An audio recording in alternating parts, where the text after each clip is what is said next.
Welcome back to Where You Live with Gene and Tony. It's good to have you with us. We're broadcasting from the Concierge Landscape Studios. We're brought to you by Extreme Exteriors. Before we get into our next segment, folks, we have a great little newsletter that's yours free for the asking. It's called What's New. A lot of what we cover on the show, we cover in further detail. It's a great resource. We have over 18,000 subscribers. All you need to do is give us a call at New Concepts at 952-922-2500. Ask for Courtney. She'll make sure that you start receiving your subscription. We'll send it through the U.S. mail or electronically. Either one. So if you want it quicker, electronically. There you go. There you go. According to our last story, we don't know when you'll get it. According by U.S. mail. By U.S. mail. No. Well, let's talk about this next story. And this is right here in our very own state of Minnesota. Mm-hmm. And on the very first day, there was legislation put forward dealing with issues that are near and dear to our heart. Tony? It affects homeowners associations. It affects the members of associations. It affects landlords. And and tenants. That's right. Yeah. And what we're talking about is it is Senate File 1521, and the House Companion Bill is House File 1886. So, folks, if you're concerned about what you're going to be hearing next, you may wish to talk to your state legislator about this bill. The senators who are the authors of this bill, I have the last names of Dibble, Hayden, Marty, Higgins, and Tomasani, who introduced Senate File 1521. It says it is a bill for an act relating to economic development, allowing a stay of mortgage foreclosure proceedings under certain conditions, and landlord and tenants providing rights to tenants in foreclosed properties. And so here are some of the things that they're talking about. Let's talk about some of the aspects first, Tony, about this bill that deal with landlords and tenants. Okay. All right. I want to say, first of all, that this bill probably could not go into effect until after the end of the year because some of it contradicts what's current legislation that sunsets December 31st, 2012. So I don't think they can enact those contradictions anyway before the end of the year. Does that make sense? It would have to. No, you're asking about common sense now. Sorry. That may not be the case. And that's right. just a supposition on my part. So there's several changes they want to make to foreclosure situations, and then there's a whole bunch of legislation included in this bill that's already covered by state statute. So let's from the outset, let's just state that the intent here is to try to be fair to someone who is a renter in a property where that property is going through foreclosure. That's right. One of the first things it says is that if a landlord receives a notice of a foreclosure sale, and you and I think that means the first letter from the mortgagee's attorney that says, you're in default, we've tried to collect this money, you haven't paid it, so we are going to proceed with foreclosure. At that point, the landlord cannot enter into any lease agreements longer than 2 months or the end of the current lease or the end of the mortgage redemption period, whichever is less. Yes, or they say of the contract cancellation period, of the mortgagor's redemption. So in case of a foreclosure, for our listeners, when you go through foreclosure, you have what is called a sheriff's sale.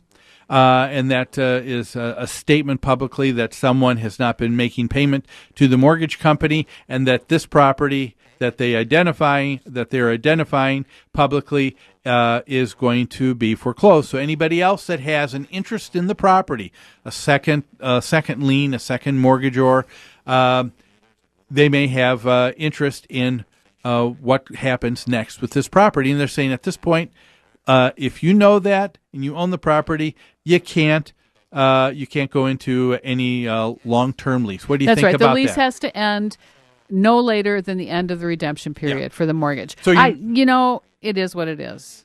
They're trying to protect the tenants, and actually, with the subsequent clauses in this legislation, this probably makes sense. Now, I think what they're trying to prevent here, it sounds like with the wording, I would imagine, Tony, is that they're trying to say, hey, look, if you know that you're going into foreclosure, don't make any promises greater than you actually have authority on the property. There you on. go. There you go. Okay? And I think that's common sense. I understand that. However, it contradicts what's currently in place.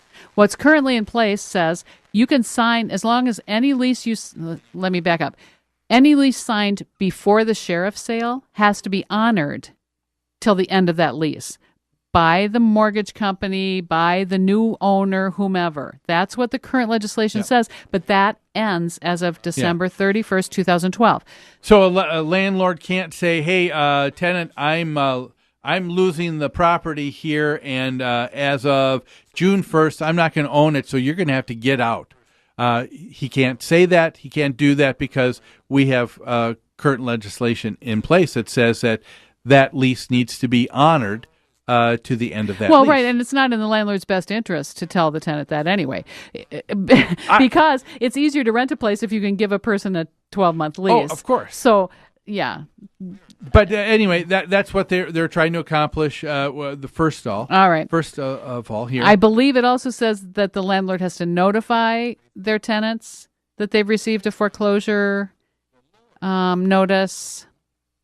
The section I really looked at was Section 3, Rights of Tenants of Foreclosed Property.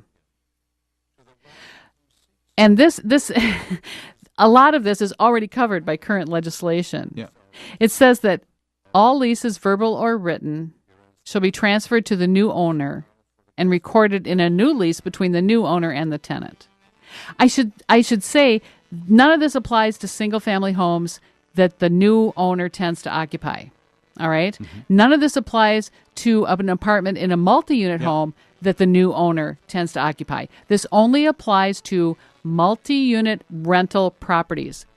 And they're saying that when it's transferred to a new owner, that new owner has to honor the lease and drop a new lease with the renters. Let's take a look at that. Now, if you have a multi-family property, I buy a fourplex in a foreclosure sale, and you're not living there, and I'm not going to occupy one of the units. What is it that you want to do?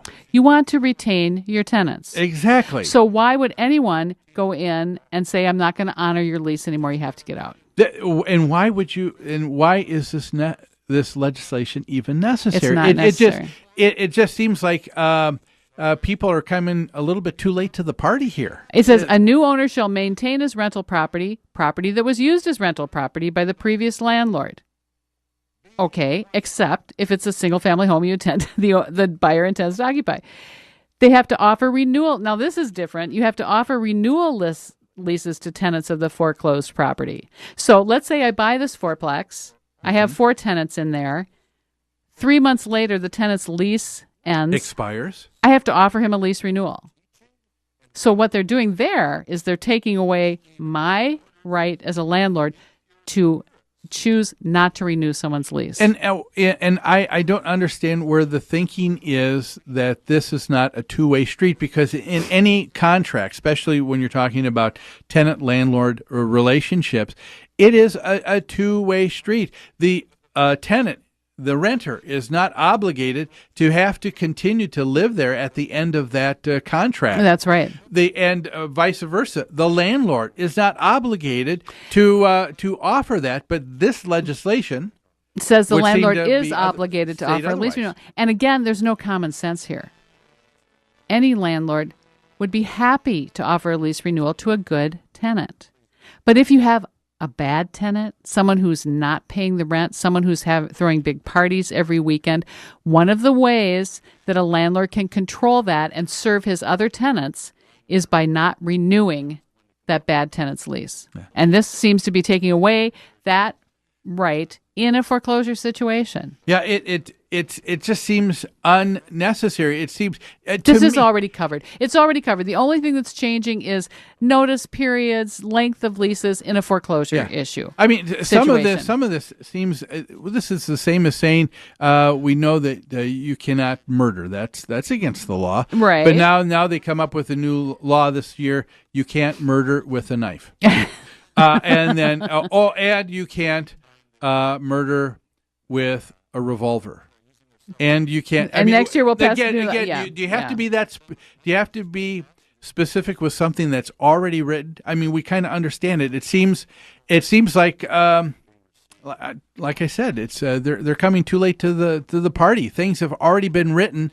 You don't need to spend time, legislators, in something like this that's when it's already well established. The next subdivision says the new owner must not begin an eviction action against a tenant without cause. Yeah. Well, guess what? Old owners can't begin an eviction action without cause either. Yeah. Well, begin an eviction action? What does that mean? Yeah. Does that mean filing the UD? Does that mean giving them a written notice to vacate? It's all covered already. If you want to change notice periods in a foreclosure situation, if you want to change lease terms, just be aware that this does not comply with what is currently in place until the end of 2012. Well, we got to take a break, but when we come back, there's a second aspect to this bill dealing with foreclosures. They would like to see a moratorium on all foreclosures for a period of 2 years. Do you think that's a great idea? We're going to talk about it after this break.